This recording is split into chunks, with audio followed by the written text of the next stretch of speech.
கர்த்தருடைய பரிசுத்த நாமத்திற்கு மகிமை உண்டாவதாக. கர்த்தருக்கு பிரியமானவர்களே, இந்த நாளிலும் கூட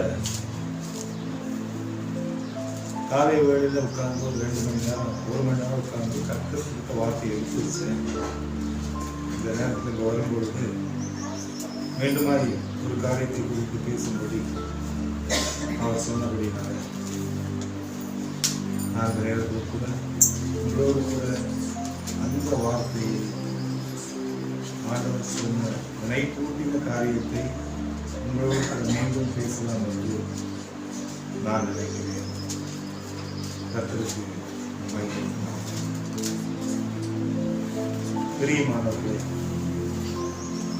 இந்த ஒரு விசேஷித்த நாளிலும் கூட தேவன் ஒரு மனிதனை அழைத்து வரவில்லை என்று சொன்னால் அவனால் இந்த இடத்துக்கு வர முடியாது.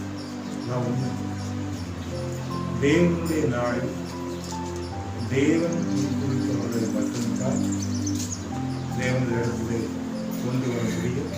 அவருடைய இடத்திற்கு அவரால் முன்குறிக்கப்பட்ட பிள்ளைகளை கொண்டு வருவதற்காக நான் கர்த்தருக்கு நன்றி செலுத்துகிறேன். பரிசுத்தமுள்ளவருக்கு இன்றைக்கும் நேற்றைய தினத்தில் நான் ஆந்திரா, எப்பவுமே நம்ம சனிக்கிழமை ஆந்திராவுக்கு நம்ம போவோம். நாளை நேற்றைய தினத்தில் கூட குப்பன் ராஜேஸ்வரி வீட்டில் மேலே மொட்டை மாடியில் அந்த கூட்டத்தை அவங்க ஒழுங்குபடுத்தியிருந்தாங்க. நான் அங்கே என்ன பேசலாம் ஆண்டவரே அப்படின்னு சொல்லிட்டு அந்த நேரத்தில் அந்த இடத்துல அப்படியே பாடல்களை பற்றி பயன்படுத்தி திருப்பி கர்த்தர் வசனத்தை குறித்து அங்கே பேசி சொன்னார். கடைசி நாட்களிலே அது ரொம்ப முக்கியமான ஒரு வார்த்தையாக இருந்ததுனால அந்த நேரத்தில் அந்த வார்த்தை எனக்கும் ரொம்ப பிரயோஜனமாக இருந்ததுனால அதை நான் வாஞ்சியோடு ஏற்றுக்கொண்டு அந்த இடத்தில் அந்த வசனத்தை குறித்து பேசினேன். அதே வசனத்தை இன்றைக்கும் தேவன் சபைக்கு சொல்லும்படி அவர் இரக்கம் பாராட்டினபடினாலே அதை நான் உங்களோடு கூட பேச கற்றுக்காக இரக்கம் பாராட்டுவாங்க. தொடர்ந்து கர்த்தருடைய நாமத்தினாலே யோவான் 4ஆம் அதிகாரம் 49வது வசனம் 50வது வசனத்தை வாசிக்கிறேன். அதற்கு ராஜாவின் மனுஷன், ஆண்டவரே, என் பிள்ளை சாகிறதற்கு முன்னே வர வேண்டும் என்றான். இயேசு அவனை நோக்கி, நீ போகலாம், உன் குமாரன் பிழைத்திருக்கிறான் என்றார். அந்த மனுஷன் இயேசு சொன்ன வார்த்தையை நம்பி போனான். இங்கே ஒரு சம்பவத்தை குறித்து பார்க்கின்றோம். இந்த நிகழ்ச்சியில பார்த்தீங்கன்னா ஒரு முக்கியமான மனிதன், சமுதாயத்தில் ஒரு அந்தஸ்தில் இருக்கக்கூடிய மனிதன், நல்ல ஆஸ்திகள் உள்ள ஒரு மனிதன். அந்த மனுஷனுக்கு அவனுடைய குடும்பத்தில் அவனுடைய மகன் மரணத்திற்கு ஏதுவான ஒரு வியாதியில் இருக்கிறார். அந்த மரணத்திற்கு ஏதுவான வியாதி அந்த பிள்ளைக்கு காணப்பட்டது. மரண அவஸ்தையில் அந்த குழந்தை, அந்த மகன் காணப்பட்ட போது இந்த ராஜாவின் மனுஷன் இயேசு என்பவர் என் பிள்ளையை தொட்டார், இயேசு என்பவர் என் பிள்ளையின் மீது கைகளை வைத்தார், இயேசு கிறிஸ்து என் மகனை பார்த்து நீ விடுதலையாவாய் என்று சொன்னார், நிச்சயமாக என் மகன் குணமாவான், சுகமாவான் என்ற விசுவாசத்தோடு இங்கே இயேசுவை தேடி வருகிறதை நாம் பார்க்கின்றோம். இயேசு கிறிஸ்து அங்கே கானா ஊரிலே இருக்கிறார். இந்த ராஜாவின் மனுஷன் கலிலியாவுக்கு வந்தார் என்று கேள்விப்பட்ட போது அவரை தேடி அவர் இருக்கிற இடத்திலே தன் மகனை எப்படியாவது அவர் வந்து குணமாக்க வேண்டும் என்று சொல்லி அவரை பார்ப்பதற்காக இந்த ராஜாவின் மனுஷன் இயேசுவை தேடி வருகிறார். இந்த 49வது வசனத்துல இந்த ராஜாவின் மனுஷன் ஆண்டவரிடத்தில் வந்து, இயேசு கிறிஸ்துவினிடத்தில் வந்து நிறைய வார்த்தைகளை அலப்பல்ல புலம்பல்ல. ஐயா, என் பிள்ளைய நிறைய ஹாஸ்பிட்டலுக்கு கூட்டு போயிட்டேன், நிறைய செலவு பண்ணிட்டேன், நிறைய முயற்சிகளை நான் பண்ணினேன், நிறைய ஸ்கேன் எடுத்தேன், நிறைய ரிப்போர்ட்ஸ் எல்லாம் எடுத்தேன், எந்த டாக்டராலையும் முடியல. அதுக்கப்புறம் வந்து பார்த்தாச்சுன்னா வேற ஒரு சில இடத்துல கூட்டிட்டு போனேன், அங்கேயும் முடியல. அப்புறம் கடைசியா என்ன பண்றதுன்னு தெரியல. அவனை வீட்டுல வச்சு நாங்க படக்கூடிய கஷ்டம் கொஞ்சம் நஞ்சம் இல்லை. அவனுக்கு மகா கொடிய வேதனைப்படுகிறான். இப்படி எல்லாம் வந்து இயேசு கிறிஸ்து கிட்ட அந்த அவனுடைய மகனை குறித்த சம்மரி, அந்த ஹாஸ்பிட்டல் சம்மரி அல்லது அவனுடைய அந்த வியாதியினுடைய குணாதிசயங்கள் அதை பத்திலாம் எதுவுமே சொல்லலாங்க. அங்க இயேசு கிறிஸ்து கிட்ட வந்து என் பிள்ளை எப்போ இந்த பிரச்சனை ஆரம்பிச்சது, இது எவ்வளவு நாளா இருக்குது, இதனால இவன் என்ன கஷ்டப்படுறான் அப்படிலாம் எதுவும் சொல்ல. நேரம் வந்து சொன்ன ஒரே வார்த்தை, அவன் சாக போறான், அவன் சாகிறதுக்கு முன்னாடி அவ்வளவுதான். இந்த ராஜாவின் மனுஷன், அதாவது ராஜ அரண்மனையில ஒரு முக்கியமான உத்தியோகத்தில் இருக்கக்கூடிய ஒரு மனுஷன், ராஜாவுக்கு மிக நெருக்கமான ஒரு மனுஷன். அப்ப இவன் இங்க வந்து இந்த இயேசு கிறிஸ்து கிட்ட பேசின வார்த்தைகள் என்னன்னு சொல்லியாச்சுன்னா, தன்னுடைய மகனுடைய அந்த டீடைல்டு ஹிஸ்டரி அதை குறிச்சு எதுவுமே பேசல. எத்தனை வருஷமா வியாதி இருக்குன்னு பேசல, எதனால அந்த வியாதி வந்ததுன்னு சொல்லல, எந்த காரியத்தை குறித்து அங்க டிஸ்கஷன்ஸே இல்லை. அங்க ஸ்ட்ரைட்டா அவன் சொன்ன ஒரே வார்த்தை, என் பிள்ளை சாகிறதுக்கு முன்னாடி நீ வாங்க, என் பிள்ளை சாக போறோம் அப்படின்னா இப்ப அவனுக்கு தீர்மானமா தெரிஞ்சு போச்சு, இந்த உலகத்துல இருக்கக்கூடிய எந்த வைத்தியத்தினாலேயும் என் பிள்ளையை காப்பாற்ற முடியாது அப்படிங்கிற தீர்மானத்துக்குள்ள வந்துட்டான். அதான் அந்த கன்க்ளூஷன் வந்துருச்சு. யாருக்கு? இந்த பிள்ளையினுடைய அந்த வாலிபனுடைய தகப்பனுக்கு அந்த கன்க்ளூஷன் வந்துருச்சு. என் பிள்ளையை இதுக்கு மேல யாராலையும் காப்பாற்ற முடியாது. கடவுள் மனசு வச்சா காப்பாற்ற முடியும், வேற யாராலையும் காப்பாற்ற முடியாது. இவன் ஒண்ணு ஏழை கிடையாது, இவனுக்கு ஒன்றும் ஃபினான்ஷியல் ஸ்ட்ரெஸ் கிடையாது. இந்த மேஜர் ஆபரேஷன் இத்தனை லட்ச ரூபாய் பணம் கட்டணும் அப்படின்னா 5000 முடியல, அப்படிப்பட்ட ஆள் கிடையாது. He can able to do all the things. அவனுக்கு எல்லாமே செய்ய முடியும். ஆனா இந்த பிரச்சனை, இந்த வியாதி, இந்த வியாதி குணமாக்க முடியாது என்று எல்லோரும் கைவிட்ட சூழ்நிலையில, இதுக்கப்புறம் அவனுக்கு மரணம் தான் நிச்சயம் என்று முன்குறிக்கப்பட்ட சூழ்நிலையில வந்திருக்கு. பாருங்க, இந்த உலக வாழ்க்கையில உனக்கு உடம்பு சரியில்லைன்னா கூட நீ சொல்லிடுவ, எதுமா சொல்லுவ, இந்த வேதனை என்னால் தாங்க முடியல, நான் செத்துட்டா நல்லா இருக்குன்னு சொல்லுவேன். ஆனா உன் பிள்ளைக்கு ஒரு கஷ்டம் வந்தா, உன் பிள்ளைக்கு ஒரு சாவுக்கு நேரான வியாதி வந்தால் இரவும் பகலும் நீ தூங்க மாட்ட, நீ சரியா சாப்பிட மாட்ட, நீ எந்த வேலையும் உன்னால சிந்திக்க முடியாது. உன் வாழ்க்கையில அப்பா என் பிள்ளைக்கு பதிலாக என்ன கூட கொடுத்துங்க, என்ன கூட நீங்க எடுத்துங்க, என் பிள்ளைய வாழ வைங்க, அவன் கடந்து தவிக்கிறத என்னால பார்க்க முடியல அப்படிதான் நீ சொல்லுவ.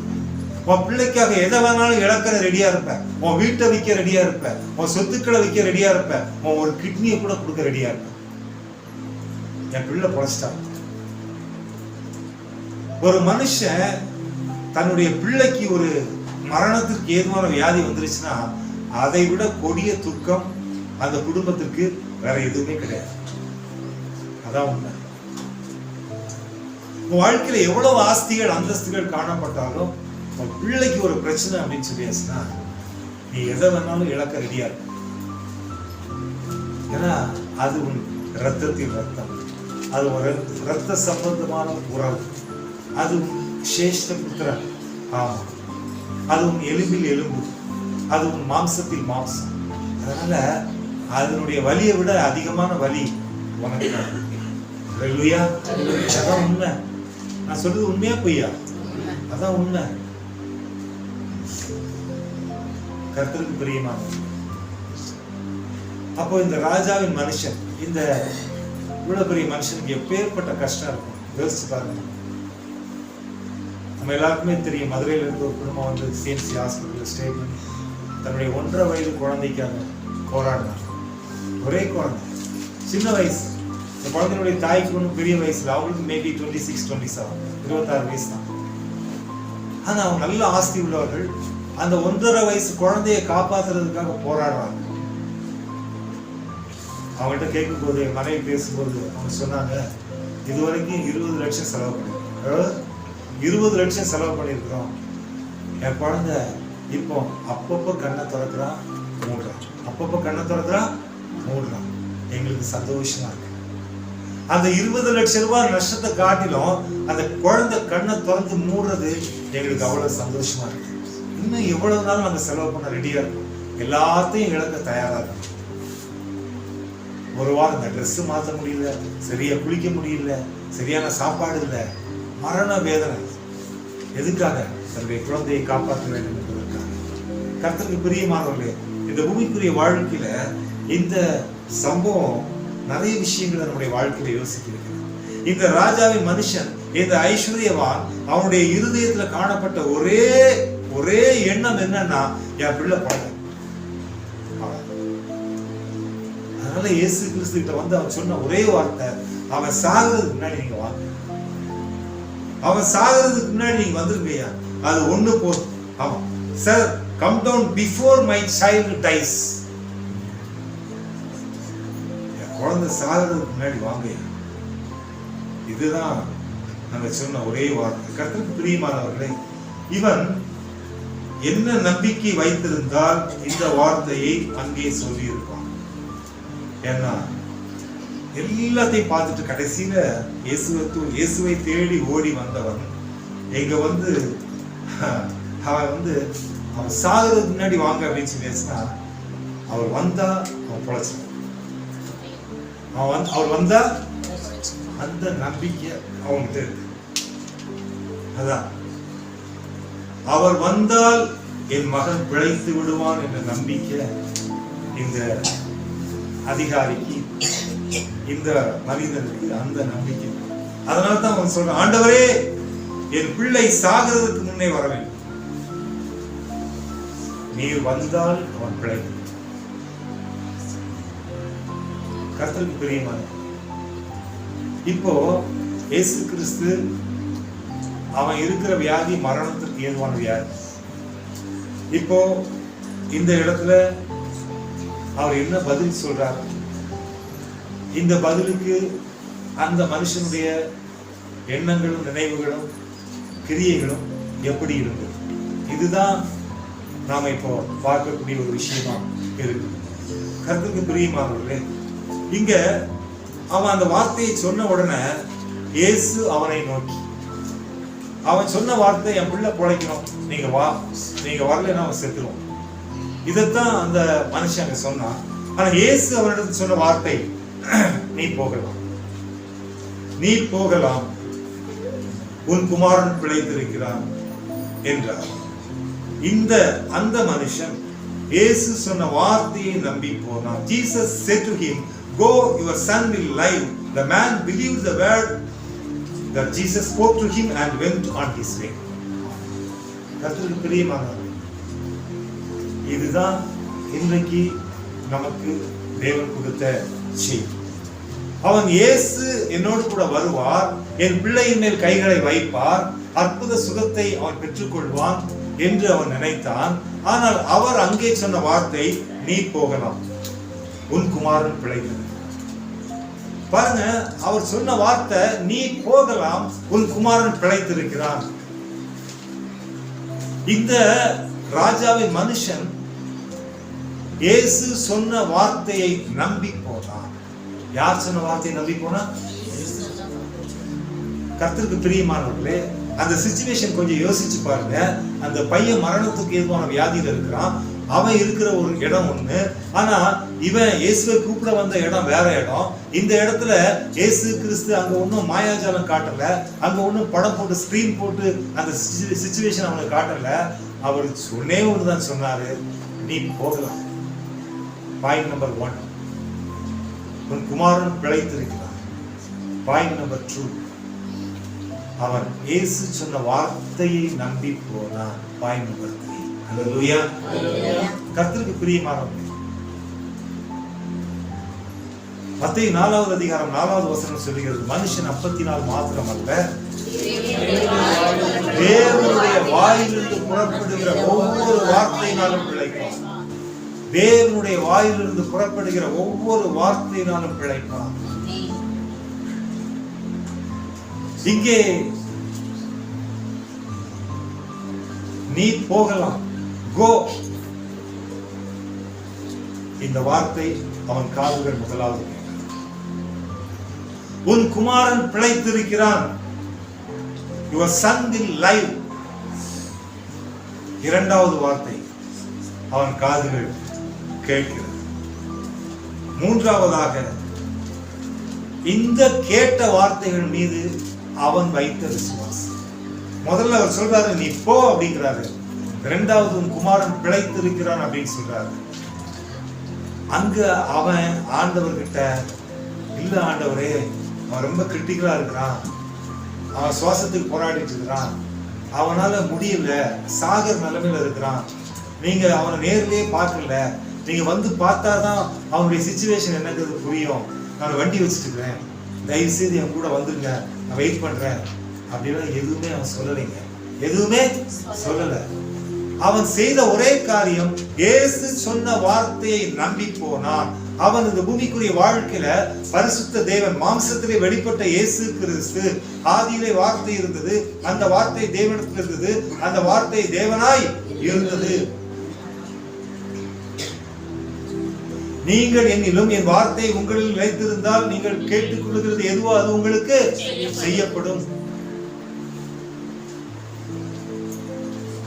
கர்த்தருக்கு பிரியமானவர்களே, இந்த ராஜாவின் மனுஷன் இயேசுவை நம்பினான். அவர் வாயிலிருந்து புறப்பட்ட வார்த்தையை நம்பினான். அந்த வார்த்தைக்கு கீழ்ப்படிந்தான்.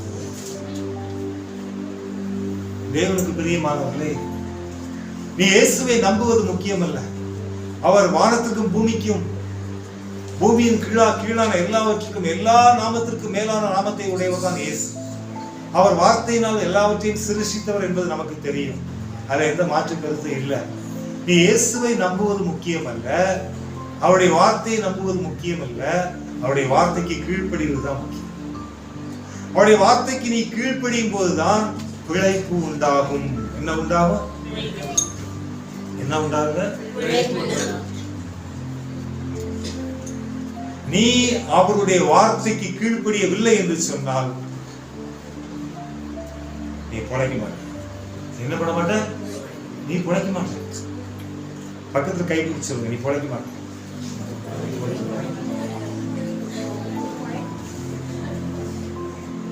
கை பிடிச்சு சொன்னீங்களா? நீ பிழைக்க மாட்டேன்னு சொன்னீங்களா? நல்லா இருக்கா கஷ்டமா இருக்கா? கஷ்டமா இருக்குல்ல? உன் இருதயத்துல அந்த கஷ்டத்தை நீ உணரணும் அப்படிங்கிறதுக்காக தான் நான் இதை சொன்னேன். உன்னை பார்த்து ஒருத்தர் நீ பிழைக்க மாட்டேன்னு சொன்னா மனசுல எவ்வளவு கஷ்டம் இருக்குதா இல்லையா? இப்போ நல்ல தெளிவா வாயில இருந்து சொல்லுங்க, நீ பிழைக்க மாட்டேன்.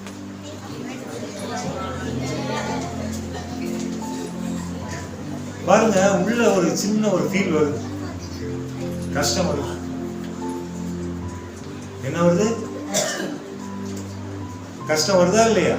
வருது இல்ல? கர்த்தருக்கு பிரியமானவர்களே, மனுஷன் அப்பத்தினால் மாத்திரமல்ல தேவனுடைய வாயிலிருந்து புறப்படும் ஒவ்வொரு வார்த்தையினாலும் பிழைப்பான். எப்படி பிழைப்பான்னா, அந்த வார்த்தையை கேட்கிறதுனால அவன் பிழைப்பதில்லை, அந்த வார்த்தைக்கு கீழ்ப்படிந்து செயல்படும் போது மட்டும்தான் பிழைப்பான். இந்த ராஜாவின் மனுஷன் கர்த்தரை பார்த்தான், அவரோடு கூட பேசினான். அவர் சொன்ன வார்த்தையை, நீ போகலாம், யூ கோ. அடுத்து, உன் குமாரன் பிழைத்திருக்கிறார், your son will live என்கிற வார்த்தையை சொன்னார். அந்த வார்த்தையை கேட்டுவிட்டு மறு வார்த்தை பேசாமல் அவர் சொன்ன வார்த்தைக்கு கீழ்ப்படிந்து அவன் புறப்பட்டு போனான். அல்லேலூயா.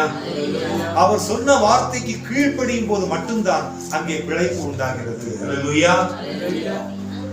இன்னைக்கு நீ அவருடைய வார்த்தைக்கு கீழ்ப்படியக்கூடிய பிள்ளையாக இருந்தால் கர்த்தர் உன்னை பிழைக்க செய்வார். அல்லேலூயா. பக்கத்துல கை பிடிச்சு கர்த்தர் உன்னை பிழைக்க செய்வார். கர்த்தர் என்ன பண்ணுவாரு? கர்த்தருக்கு பிரியமானவர்கள், இந்த பூமிக்குரிய வாழ்க்கையில மரணத்திற்கு ஏதுவான வியாதியில் இருந்த ஒரு மனுஷன் அங்க ஒன்னும் அவர் எதுவுமே செய்யல. நீ போ, உன் குமாரன் பிழைப்பு. அந்த வார்த்தைக்கு கீழ்ப்படிந்த இந்த ராஜாவின் மனுஷன் அவருடைய வார்த்தைக்கு கீழ்ப்படிந்து அதன்படி செயல்பட்ட ராஜாவின் மனுஷன், அதன்படி செயல்பட்ட பாருங்க, அவருடைய வார்த்தைக்கு கீழ்ப்படிந்து அந்த வார்த்தையின்படி செயல்படும் போது மட்டும்தான் நம்முடைய வாழ்க்கையில, ஆவியில, ஆத்மாவில, சரீரத்துல எல்லாத்துலயும் நம்ம பிழைப்பை பார்க்க முடியும். எதை பார்க்க முடியும்? அப்போ நான் பிழைக்க வேண்டும் என்று சொன்னால் எதற்கு முக்கியத்துவம் கொடுக்க வேண்டும்? அல்லேலூயா. எதற்கு முக்கியத்துவம் கொடுக்கணும்? வார்த்தையை காதுகளால் கேட்டால் மட்டும் போதுமா? அதன்படி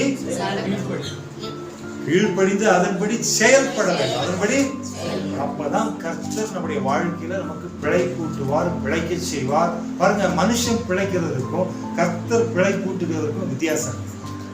நீ பிழைக்கிறதுன்னு என்ன தெரியுமா? ஐயோ, இந்த மாசம் சேலரி ஹோல்ட் பண்ணிட்டாங்க, இந்த மாசம் சம்பளத்தை நிக்க வச்சுட்டாங்க, என்ன பண்ணுவேன்னு தெரியலையே.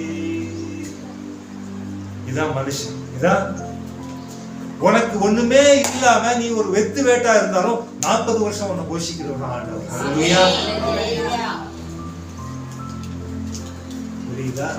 இந்த பூமிக்குரிய மன்னாவை நம்பி நம்பி நம்பி பூமிக்குரிய எஜமானுக்கு கீழ்ப்படிஞ்சு எஸ் சார், தேங்க்யூ சார், குனிறேன் சார், நிமிர்றேன் சார் அப்படின்னு சொல்லிட்டு இந்த உலகத்திற்காக நீ குட்டு வாங்கி கொண்டே வேலை செய்கிறாயே, அதை விட நீ தேவனுக்கு கீழ்ப்படியும் போது, அவருடைய வார்த்தைக்கு செயல்படும் போது, பரிசுத்த தேவன் அவருடைய மன்னாவினால் உனக்கு உண்ண உணவையும் உடுக்க உடையையும் உன் சரீரத்தின் சுகத்தையும் 40 ஆண்டுகள் கொடுத்தவர் என்பதை மறந்துடாதே. அல்லேலூயா. அது ஞாபகம். Nowadays people they are ready to accept the God's word. கடவுளுடைய வார்த்தையை கேட்க ரெடி,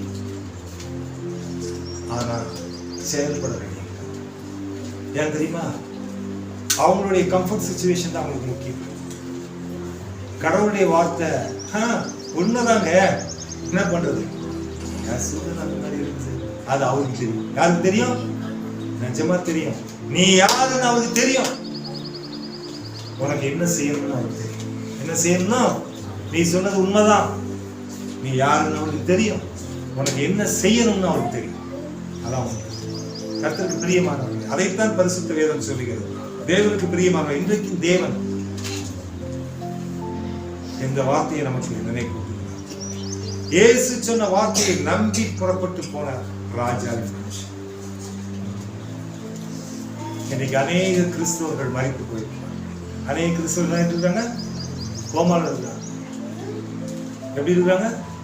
வார்த்தையை கேட்கிறாங்க, ஆனா அதனால வச்சிருக்கிறாரு உயிரோட. ஆனா ஆவி எப்படி இருக்குது? கோமால இருக்கு. ஆவி எப்படி இருக்குது? செத்து போயிருக்கு. அவங்களுக்கு இந்த உலகத்துல இருக்கக்கூடிய காரியங்கள் மட்டும்தான் பெருசா தெரியும். அவங்களுக்கு தெரியல மறைக்கப்பட்ட ரகசியம், தேவன் என்னென்ன செய்வான்னு அவங்களுக்கு தெரியும். அவங்களுக்கு பணம், பொருள், ஆஸ்தி, அந்தஸ்து, சமுதாயம், இது மட்டும்தான் பெருசு. ஐசியூல இருக்கும்போது மட்டும்தான் ஊழியக்காரர்கள். ஐசியூல இருக்கும்போது தான், அம்போடு நடுத்தருவில் நிற்கும் போது மட்டும்தான் ஊழியக்காரர் தேவை. போன்னு கதை எழுதி நான் என்ன பண்ண போறேன்னு தெரியலையே, சாவுறதை தவிர ஒரு வழியே இல்லை, எல்லாரும் கைவிட்டாங்க, எங்களுக்கு உதவி செய்ய யாருமே இல்லை. அப்பதான் உங்களுக்கு யார் கண்ணு தெரியும்? ஊழியக்காரர் கண்ணு. அப்ப எல்லாத்துக்கும் கீழ்ப்படியும். I am ready to accept your word. கிணத்துல குதிக்கணுமா? நான் குதிக்கிறேன். நீச்சலே தெரியலனா கூட பரவாயில்ல, நான் குதிச்சிடறேன். ஆனா ஒரு ஸ்டேஜுக்கு வரும்போது ஆட்டோமேட்டிக்கா கோமா போயிடுறாங்க. ஆட்டோமேட்டிக்கா கோமா போயிடுறாங்க. கோமா போன பிறகு அந்த கோமாவிலிருந்து எழுப்புறதுக்கு மறுபடியும் யார் தேவை? கர்த்தர் தேவை, கர்த்தருடைய பிள்ளைகள். அதனால தான் ஆண்டவர் சொல்றாங்க, எந்த நிலைமையில் இருந்தாய் என்பதை நீ மறந்து விடாது. நீ என்ன நிலைமையில் இருந்தாய் என்பதை நீ மறந்து விடாது. அதுதான் கர்த்தருக்கு பிரியமாக யாக்கோபை கர்த்தர் அபரிமிதமாய் ஆசீர்வதித்தார். ஆசீர்வதிக்கு முன்னாடி என்ன பண்ணா? கதறி அழுது புறப்பட்டு ஆத்தக்கரையில கல்லு மேல தலையை வச்சுட்டு ஓட அழுது அந்த அழுத டயர்ட்லயே படுத்து தூங்கிட்டான். எங்க? ஆத்தங்கரையில கல்லு மேல தலையை வச்சு தூங்கலாம். எது மேல கல்லு, எது மேல தலையை வச்சு தூங்கினா? கல்லு மேல தலையை வச்சு தூங்கணும்.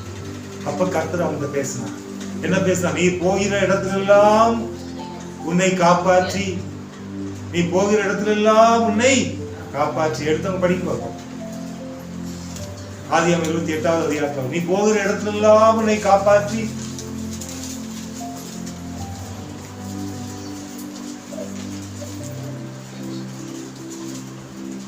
பாருங்க.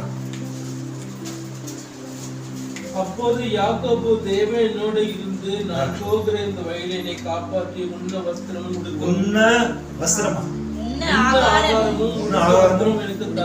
எனக்கு தந்து என்னை என் தகப்பன் வீட்டுக்கு சமாதானத்தோடு திரும்பி வர பண்ணுவார். என்னை என் தகப்பனுடைய வீட்டுக்கு சமாதானத்தோட திரும்பி வர பண்ணுவார். தேவனாயிருப்பார். கர்த்தர் எனக்கு தேவனாயிருப்பார்.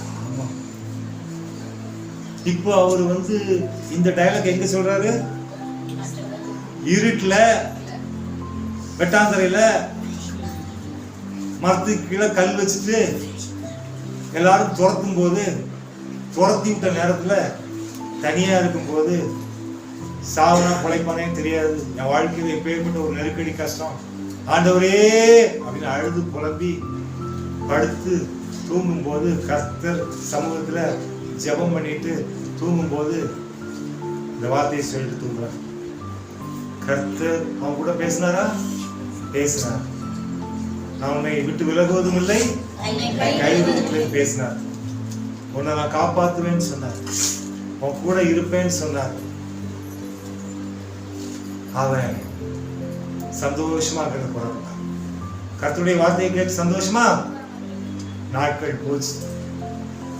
நாட்கள் போச்சு. கல்லுல தலை வச்சு படுத்தவனுக்கு பருத்தி கம்பளி, பருத்தி பஞ்சுல அருமையான தலகாணி, அருமையான பெட்டு, அருமையான காற்று, பெரிய கட்டில், நல்ல ராஜ வாழ்க்கை, பயங்கரமான சொத்துக்கு அதிபதி, நல்ல டெவலப்மெண்ட், நல்ல growth. எத்தனை வருஷம்? 20 வருஷம் ஆயிடுச்சு. எத்தனை வருஷம் ஆயிடுச்சு? அண்ணன் யாரு? அண்ணன் திண்ணையை மறந்துட்டாரு. எதை மறந்துட்டாரு? தூக்கி ஓரமா உட்கார வச்சிருந்தாங்க இல்லையா, அந்த திண்ணையை மறந்துட்டாரு. திண்ணையை மறந்துட்டு இப்ப அவர் பண்ணையில இருக்கிறார். பண்ணையார் இருப்பார் அவர். யாக்கோபு இப்ப பெரிய பண்ணையார். அந்த ஊரை விட்டு ஒதுக்கி வச்ச திண்ணையை மறந்துட்டார். கண்ணீர் விட்டு அழுது அந்த கல்லையே நினைச்சாருல, அந்த கல்லை மறந்துட்டாரு, திண்ணையை மறந்துட்டாரு. இப்ப அவர் பண்ண, அதனால பண்ணையாதான் இருக்கிறார். கர்த்தருக்கு பிரியமானவர். விட்டுவாரா ஆண்டவர்? விட்டுவாரா? அவரு விட்டுருவாரா? மனுஷன் விட்டுறலாம், மனுஷன் விட்டுறலாம், தேவன் விட மாட்டார். தேவன் பண்ண மாட்டாரு. ஆண்டவர் என்ன பண்ணார் தெரியுமா? கண்ணா நீ மறந்துட்ட, நீ இப்ப வேற லெவல்ல இருக்கிற. என்ன லெவல்ல இருக்கிற? உனக்கு ஒரு சின்ன ஷாக் கொடுக்குறேன். என்ன கொடுக்குறேன்? ஒரு சின்ன ஷாக் ட்ரீட்மெண்ட். ஆமா, இந்த ஷாக் ட்ரீட்மெண்ட் வேற ஒண்ணும் இல்லை. ஆமா, என்ன ட்ரீட்மெண்ட் தெரியுமா? உனக்கு ஒரு உயிர் பயத்தை கொடுக்குறேன். நீ 20 வருஷம் சம்பாதிச்ச சொத்தை அம்போன்னு காலியாகுற. எப்படி காலியாகுற? அம்போன்னு காலியாகுற. ஆமா, இதுதான் உனக்கு கொடுக்கக்கூடிய ட்ரீட்மெண்ட். ஆண்டவர் அழகா சொல்றாரு, ஐ வில் கிளீன் யூ. உன்னை நான் சுத்தப்படுத்த போறேன். ஆண்டவர் அந்த யாக்கோபுக்கு மறுபடியும் அப்படிப்பட்ட ஒரு சூழ்நிலையை அனுமதிக்கிறார். பாருங்க, அவனை கூண்டோட, அவன் குடும்பத்தோட காலி பண்றதுக்கு ஒரு டீம் வருது. 20 வருஷம் கழிச்சு எந்த இடத்துல இருந்தானோ அந்த இடத்துலயும் அவனுக்கு சத்துருவா மாறுறாங்க. அவன் குடும்பத்திலையும் அவனுக்கு சத்துரு எழுப்புறாங்க. எப்படி ஆரம்பத்துல அவனுக்கு விரோதமாக அங்கே ஒரு கூட்டம் எழுப்பினதோ அதே போல 20 வருஷத்துக்கு பிறகு மறுபடியும் ஒரு கூட்டத்தை கட்டுறாங்க. அப்போ மறுபடியும் அண்ணன் அதே திண்ணையில உட்கார்றாங்க. திண்ணையில உட்கார்றாங்க. அல்லேலூயா. கொஞ்சம் சந்தோஷமா அல்லேலூயா சொல்லுங்க. அண்ணன் இப்ப எங்க வந்துருக்காரு? இப்போ திண்ணையில வந்து இப்பதான் உட்கார்ந்து அண்ணன் மறுபடியும் அழுது புலம்புறாரு. என்ன பண்றாரு? அழுது புலம்புறாரு. நீர் என்னை ஆசீர்வதித்தால் ஒளிய உம்மை போக விடே. நான் இவ்வளவு நாள் நான் சம்பாதிச்சு என் ஸ்ட்ரென்த் என் பலன் இதைத்தான் நான் ஆசீர்வாதம் நினைச்சிருந்தேன். இப்ப அது இல்ல, உங்க ஆசீர்வாதம் தான் ஆசீர்வாதம். நீர் என்னை ஆசீர்வதித்தால் ஒளிய போக விடே அப்படின்னு சொல்லிட்டு கதறி அழுறான் கர்த்தருடைய சமூகத்தில். அப்ப ஆண்டவர் என்ன சொன்னார் தெரியுமா? என்ன சொன்னாரு? யாருக்காவது தெரியுமா என்ன சொன்னாரு? நீ ஆரம்பத்துல உட்கார்ந்து உருண்டு பரண்டு என்கிட்ட புலம்புனிய அந்த இடத்துல நீ போய் அந்த இடத்துல நீ எனக்கு ஒரு பலிபீடத்தை எழுப்பு. அல்லேலூயா. ஆண்டவர் சொன்னார், அந்த இடத்துல நீ பலி செலுத்து, அந்த இடத்துல நீ உன்னுடைய பலியை ஒப்புக்கொடு, அந்த இடத்துல நீ பலிபீடத்தை எழுப்பு, நான் அந்த இடத்திலிருந்து உன்னை ஆசீர்வதிப்பேன். அல்லேலூயா. கர்த்தருக்கு பிரியமான ஓடுறான். ஆண்டவர் சொல்றாரு, எழுந்து பெத்தேலுக்கு போ. ஆமா, ஓடுங்க. எவ்வளவு ஓடி மறுபடியும் ஓடுங்க. இப்ப ஓடுறான். என்ன பண்றான்? ஓடுறான். கர்த்தருக்கு பிரியமானவர்களே, இது ஏன் சொன்னேன் அப்படின்னு பேசினாங்க. தேவன் அவருடைய வார்த்தையில நேற்றும் இன்றும் என்றும் மாறாத தேவன். அவர் மாறாதவர். உயர்த்தப்பட்ட யாக்கோபுக்கு மறுபடியும் ஒரு பெரிய தாழ்மையை கொடுத்து அவன் உள்ளத்தில் உணர்வை கொடுத்து நீ எழுந்து பெத்தேலுக்கு போ என்று சொன்ன தேவன். கர்த்தருக்கு பிரியமானவர் தேவன். வாக்குத்தத்தம் தருகிறவர் மட்டுமல்ல, வாக்கு மாறாத வாக்கு. இங்க தேவன் சொன்ன வார்த்தையை நம்பி புறப்பட்டு போன அந்த ராஜாவின் மனுஷன் இன்றைக்கு கர்த்தருக்கு பிரியமானவர். அவர் சொன்னார் நீ போ. அவர் சொன்னார் ஒரு குமாரன் பிழைத்திருக்கிறார். அவர் சொன்ன வார்த்தையை நம்பி புறப்பட்டு போன இந்த ராஜாவின் மனுஷன் என்று சொன்னால் அவன் எதன் மீது நம்பிக்கை வைத்திருந்தான் என்று சொன்னால் ஆண்டவருடைய வார்த்தையின் மீது விசுவாசம் வைத்து வார்த்தையை நம்பி புறப்பட்டு போனான். அவன் குமாரன் பிழைச்சிட்டானா செத்துட்டானா? இயேசு செய்த இரண்டாவது அற்புதம் இந்த குமாரனை பிழைக்க செய்த அற்புதம். அல்லேலூயா. கர்த்தர் அற்புதத்தை செய்தார். அந்த இடத்திலே ஆண்டவர் இல்லை, ஆனால் அவன் பிழைத்தான். கர்த்தருக்கு பிரியமான பரிசுத்த வேதம் சொல்லுகிறது. இந்த யோவான் 5வது அதிகாரம் 25வது வசனம், மரித்தோர் தேவகுமாரனுடைய சத்தத்தை கேட்கும் காலம் வரும், அது இப்பொழுதே வந்திருக்கிறது, அதை கேட்கிறவர்கள் பிழைப்பார்கள் என்று மெய்யாகவே மெய்யாகவே உங்களுக்கு. கர்த்தருக்கு பிரியமான வார்த்தையை கேட்போம், வார்த்தையின்படி நம்முடைய வாழ்க்கையில வாழ ஆரம்பிப்போம். கர்த்தர் நம்மை பிழைக்க செய்வார். யார் நம்மை பிழைக்க செய்வார்? அதாங்க உண்மை. கர்த்தர் என்ன பிழைக்க செய்வார். யார் பிழைக்க செய்வார்? நீங்க சொன்ன கர்த்தர் என்னை பிழைக்க செய்வார். செய்வாரா செய்ய மாட்டார்? 8 வருஷம் ஆகுதுங்க. என்னுடைய ஐடிஆர் வச்சிருக்காங்க. யார் கேட்டாலும் காட்டுறாங்க. ஐடிஆர்னா இன்கம் டேக்ஸ் ரிட்டர்ன்ஸ். 1,48,000 ரூபாய் டாக்ஸ் மட்டும் கட்டியிருக்காங்க. எவ்வளோ? கவர்மெண்ட் கட்டின டாக்ஸ் 1,48,000. இப்போதான் டாக்ஸ் அப் டு 12 lakhs வரைக்கும் ஃப்ரீ பண்ணிருக்காங்க. அப்பெல்லாம் வந்து பாத்தீங்கன்னா 2.5 லட்ச ரூபாய்க்கு மேலவே 5% டாக்ஸ், 5 லட்சத்துக்கு மேல 10%, 10 lakhsக்கு மேல 30%. ஸோ அந்த சிச்சுவேஷன்ஸ்ல நான் 1,48,000 ரூபாய் டாக்ஸ் கட்டுறேன். 1 lakh மந்த்லி இன்கம். கர்த்தருக்கு பிரியமாக இந்த உலகத்திலிருந்து கொடுக்கப்பட்ட அந்த வருமானம். ஆனா கர்த்தருக்கு பிரியமானவர்களே, அதிலிருந்து ஒன்னையுமே சாதிக்கல.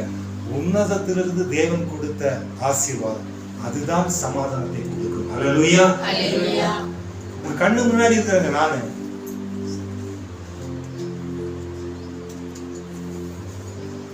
கர்த்தருக்கு பிரியமான 31st கார்ப்பரேட் கம்பெனில 38, 31 இன்னைக்கு 28 இந்த மாசம் 28 27 போடுவாங்க, 27 போடுவாங்க அக்கௌண்ட்ல சேலரி. அப்படி பணத்தை அந்த குப்பையை பார்த்தவன் தான் நான். ஆனா கிறிஸ்து இயேசுவுக்காக எனக்கு லாபமா இருந்தவர்கள் எவைகளோ அவைகளை நஷ்டமும் குப்பையுமாக எண்ணுகிறேன். அப்படி என்னன்னால்தான் ஆண்டவர் இன்றைக்கு ஆசீர்வாதமா வச்சிருக்காங்க. அல்லேலூயா. கஷ்டங்கள் இருக்கும், ஆனால் அதற்கு மேல ஒரு சமாதானம் என்ன இருக்கும்? ஏன்னா தேவனுடைய பிள்ளைகளே, நீங்க வார்த்தைக்கு கீழ்ப்படிக்கணும். எது கீழ்ப்படினா? வார்த்தைக்கு கீழ்ப்படிந்து வார்த்தையின்படி செயல்படணும். அதான் முக்கியம். அப்பதான் நம்முடைய வாழ்க்கையில தேவன் வைத்திருக்கக்கூடிய நன்மைகளை பெற்றுக்கொள்ள முடியும். இப்போ முதல்ல படிச்ச வசனத்தை மறுபடியும் பாருங்க. ஏசாயா 58:13.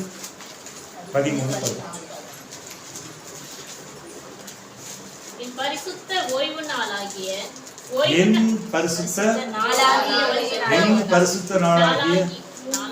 ஓய்வு நாளிலே. ஒரு நிமிஷம், எல்லாரும் எடுத்தாச்சா? எடுத்துட்டீங்களா? எடுக்காதவங்க கை தூக்குன்னு பார்ப்போம். பிரின்சி கை தூக்கு. ஏசாயா 58:13 படிங்க. இப்போ என்னது? பாருங்க, மை ஹோலி டே, என் பரிசுத்த நாள், என் பரிசுத்த நாளாகிய ஓய்வு நாளிலே எனக்கு இஷ்டமானதை நான் செய்யக்கூடாது. என் காலை விலக்கி என் வழிகளின்படி நடக்கக்கூடாது. எனக்கு இஷ்டமானதை செய்யக்கூடாது. என் சொந்த பேச்சை பேசக்கூடாது. ஹோலி டே, பரிசுத்த நாள் வந்து மகிழ்ச்சியின் நாள், கர்த்தருடைய பரிசுத்த நாள், பரிசுத்தத்தின் நாள், மகிமையுள்ள நாள் என்று மகிமையுள்ள நாள். அப்போ ஆண்டவருடைய நாள் எப்படிப்பட்ட நாள்னா மன மகிழ்ச்சியின் நாள். முதல்ல எப்படிப்பட்ட நாள்? இரண்டாவது என்ன நாள்? பரிசுத்த நாள். மூணாவது என்ன நாள்? மகிமையுள்ள நாள். பாருங்க, இந்த நாள் வந்து உன் வாழ்க்கையில உனக்கு மன மகிழ்ச்சியை ஆண்டவர் கொடுப்பார். இரண்டாவது பரிசுத்தத்தை கொடுப்பார். மூன்றாவது மகிமையை தருவார். எது தருவார்? நம்ம வெளியில இருக்கிற மகிழ்ச்சி, ஹோட்டல்ல போய் பிரியாணி சாப்பிடுறது, அப்புறம் வந்து ஹோட்டல்ல போயிட்டு ஐஸ்கிரீம் சாப்பிடுறது, அந்த டைம் ஒரு ½ an hour ஹாப்பி. ஆனா ஆண்டவருடைய ஆலயத்திற்கு முக்கியத்துவம் கொடுப்பது, அவருடைய வார்த்தையை கேட்கும்போது ஆண்டவர் சொல்றாரு, உன் மனசு எப்பவுமே மகிழ்ச்சியா இருக்கும். மனசு எப்பவுமே எப்படி இருக்கும்? மகிழ்ச்சியா இருக்கும். ஆண்டவர் சொல்றாரு. இரண்டாவது பரிசுத்தத்தின் நாள். இந்த இடத்துல மட்டும்தான் பரிசுத்தத்தை பத்தி சொல்லுவாங்க, வேற எங்கேயும் சொல்ல மாட்டாங்க. வேற எங்கேயும் சொல்ல மாட்டாங்க. நீ எப்படின்னா இரு அப்படின்னு சொல்றது எல்லா இடமும். பரிசுத்தத்தை பற்றி நமக்கு உணர்த்தக்கூடிய, கற்றுக் கொடுக்கக்கூடிய ஒரே இடம் சபை மட்டும்தான். மூன்றாவதாக மகிமை.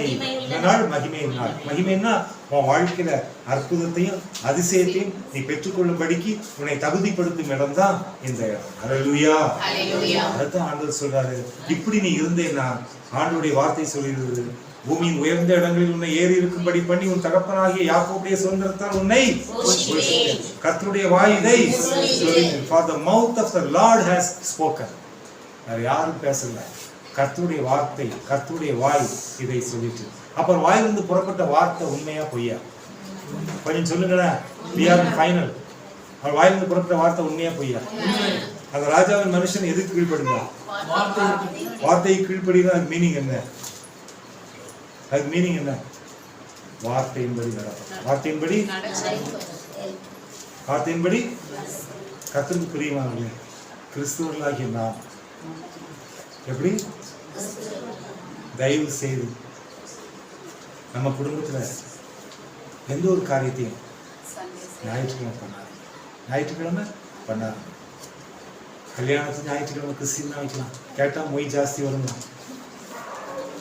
அன்னைக்குதான் வந்து குடும்பத்தில் இருக்க எல்லாரும் ஒன்னா கூடுவாங்க அப்படின்னா. நீ பிக்ஸ் பண்ற டேட்டு ஞாயிற்றுக்கிழமை அப்படின்னு சொல்லிட்டு அன்னைக்கு தான் எல்லாரும் வருவாங்க. உன்னுடைய கடைசி நாள் ஆண்டவர் ஃபிக்ஸ் பண்றாரு. அன்னைக்கு எல்லாரும் வருவாங்க. அன்னைக்கு எல்லாரும் that day God only knows, you don't know. கர்த்தருக்கு பிரியமா. அதனால தேவன் எதை முக்கியம் என்று சொல்லுகிறாரோ அந்த வார்த்தையை நீ முக்கியம் நினைச்சாதான் உன் வாழ்க்கையில் நீ குறைக்க முடியும். வாழ்க்கையில அவர் முக்கியம் நினைக்கிறத நீ முக்கியம் அப்படின்னு நினைச்சோம்னா குறைக்க முடியாது. என்ன முடியாது? கர்த்தருடைய சத்தியம் சத்தியம் சத்தியம் சத்தியத்தை அறிவீர்கள், சத்தியம் உங்களை போ. நீ போகலாம். உன் குமாரன் கர்த்தர் சொன்ன வார்த்தையை நம்பி இன்றைக்கு கர்த்தருக்கு பிரியமா அவருடைய வார்த்தையை தான் நம்பிக்கை. அவருடைய வார்த்தையை நம்பி செயல்படும். உங்க வாழ்க்கையில தேவன் பெரிய காரியங்களை செய்வார். இந்த காரியங்களை செய்வார். சாவுக்கு ஏதுவான காரியங்களை கூட கர்த்தர் உயிர்ப்பிப்பார். உன் வாழ்க்கையில முடியாத காரியங்களை கர்த்தர் முடித்து வைப்பார்.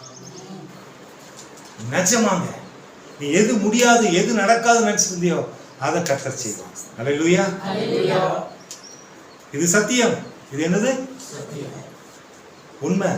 சத்தியத்துக்கு சாட்சி அங்க இருக்கிறாங்க. அருமையான கிளாரா சிஸ்டர் பொண்ணு உட்கார்ந்து 17 வருஷமா கிடைக்காத ஒரு காரியத்தை கர்த்தர் 17 வருஷத்துக்கு பிறகு கிடைக்க செய்தார். அல்லேலூயா.